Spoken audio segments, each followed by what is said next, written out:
Hey everyone, so let's go back in time 124 years. It's the start of Prohibition, 1920. We're getting a prescription from our doctor so that we can get some medicinal whiskey. And that medicinal whiskey that we're getting is this bottle, Old Forester 1920 Prohibition style. Sounds funny, but that's really what went on. 1920 was the start of Prohibition, and Old Forester, this is from the Brown-Forman Company, but Old Forester was bottled as medicinal whiskey. They were only one of 6 distilleries in Kentucky to be granted a permit to produce a medicinal whiskey. And they were granted Kentucky permit number 3, and they were allowed to produce medicinal whiskey for medicinal purposes. And I think that's a loose term because I think a lot of people, let's put it plainly, I think a lot of people kind of maybe faked headaches and other illnesses so they can get whiskey. So, but that's what went on at that time, because only 6 distilleries could produce whiskey at that time for medicinal purposes, quote unquote. And just before I get into this, what's very interesting about that is, from what I understand, and I did read up on this, a few articles on this actually earlier this week, the ones that were producing the medicinal whiskey, and there weren't many of them, those were the ones that were producing some really quality whiskey like this. Everybody else was producing the bootleg whiskey, and it was in all the speakeasies and all the underground places, and that stuff was questionable at best. And so the only people that were really producing quality whiskey were the ones producing medicinal whiskey. So that's how things went on in 1920. That's one factor of this. So this is replicating the year of 1920, when Old Forester was one of those 6 distilleries under Kentucky permit number 3 producing medicinal whiskey. That's one factor of this. And then the other factor is this number right here, 115 proof. So aside from this recreating that year of 1920 when it produced medicinal whiskey, 1920, when they were doing this, typically the barrel proof at that time was 115 proof. That was the proof that typically it was put into the bottle at, and that was the typical barrel proof at the time. So this is meant to produce this bottle and this expression at that same 115 proof. So you got both of those factors going on. And obviously, not to say, which I didn't mention at the beginning, this is part 2 of 4 in our Old Forester series. Part 1 we did already. That was a few weeks ago when I reviewed 1910. I did get this bottle today of the 1920. This little bottle is $375. We're going to review this, and then the upcoming, the next 2 videos, the next one, we're going to compare this with the 1910, and then the final video, we're going to do that famous 1915. But right now, we're going to review the 1920. Again, this is from the Brown-Forman Company, 115 proof, no age statement.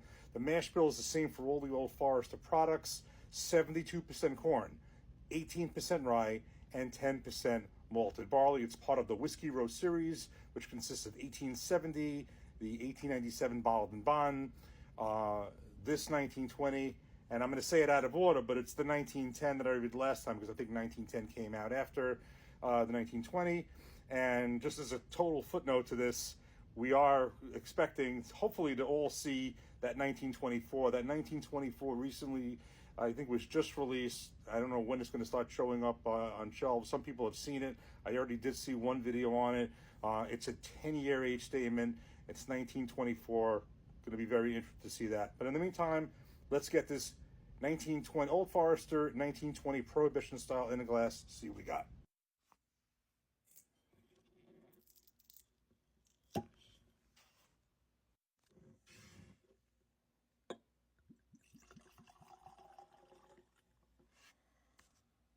Okay, so we got this poured in a glass. And just as a side note, I did mention this the last time when I did the introduction to the upcoming videos, and I've said it before. I have had Old Forester 1920 in the past. I tried it a long time ago, much earlier in my whiskey journey, and I thought it was okay. I wasn't like totally thrilled. I never had it since then. So this will be the first time I'm having it since then. But again, my taste has matured, it's evolved. I'm also into higher proof whiskeys. I don't think 115 proof sat well with me at the time. and I also have been into higher rye bourbons, being 18% rye. That's a fairly decent high rye bourbon. There are higher, but there certainly are lower too. So this is a decent, I would certainly call this a high rye bourbon. So let's get right into the nose. It's this robust. Now I said robust about 1910. The thing, just to side with 1910, remember that's a double-barreled whiskey. This is not a double-barreled whiskey, but I do get a robustness from this. I do get fruit. I still do get some oak from this. There might have been more oak on the 1910, but I definitely get a robust nose. I want to get right into this and give this a taste. Cheers.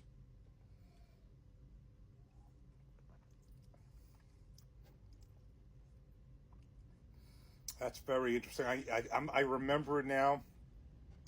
And the funny thing is, I'm remembering why maybe at the time I didn't like it, and I'm also saying why now I do. Definitely the proof. There is some robustness to this at 115 proof. It does drink that proof. I really do feel that way.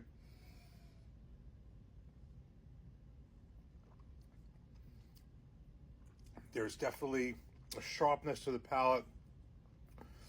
I do get barrel char. There is some floral, some fruit elements to it. There's a sweetness, but there's a sharpness to it too. There is something interesting here. Now, the 1910 is a 93 proof, and this 1920 is 115 proof. In my mind, and we're going to do this very clearly in the next video, it's certainly going to come out. They don't taste, in terms of the feeling of the proof, I don't think that they don't taste that far apart in proof, even though they're from one's 93 and this is 115. I had said in that one that it was a very robust 93 proof, and that being with double barreled, this being 115 proof. I can say right now I like this a lot more than when I tried it the first time, which is on the taste. I almost taste some coffee in here. There is a coffee element. There is a coffee, I would say maybe some cocoa, but I almost do taste a coffee cocoa richness like that. So I guess it's not as much. There is oak, but maybe the 1910 had more prominence of oak. That's why this is going to be interesting to put them side by side.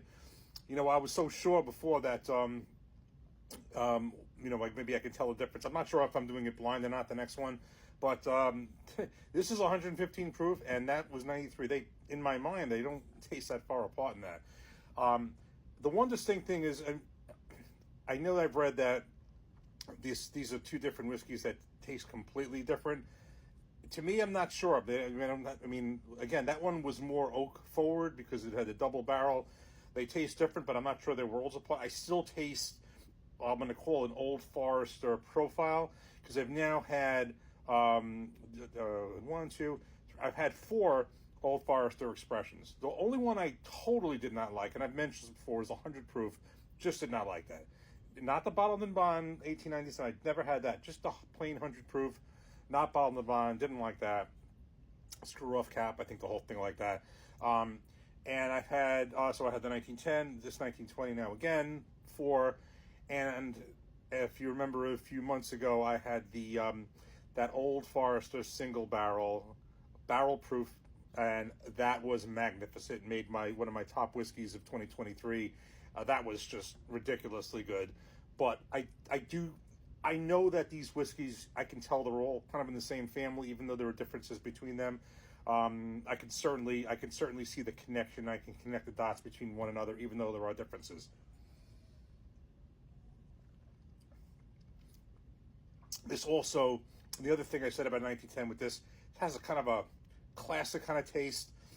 I kind of said that had an elegant taste. There's just something kind of like, I don't want to say upscale, but there's definitely something that really tastes really fine about this, and I really like it. So definitely like this. Let's do the next video. We're going to put the 1910 and the 1920 together, and we'll do a side-by-side, head-to-head comparison, and we'll see which one we like better. Cheers. Take care. Thanks for watching.